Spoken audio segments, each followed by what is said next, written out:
Hello, my name is Catherine Geddes. I am currently a high school teacher in Huntsville, Alabama, and I am hoping to be able to finish my Master of Education in Career and Technical Education by the end of this coming summer.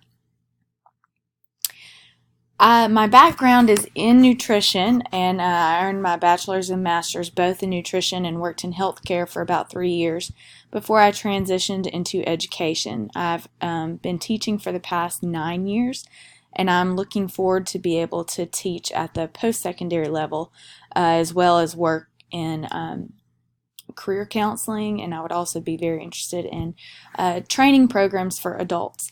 Um, what I'm most interested in is helping other people get where they want to go.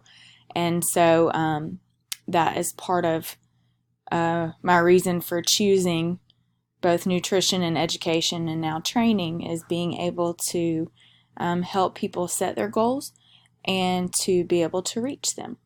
And I'm looking forward to working with everyone in this course. Thank you. Have a good day.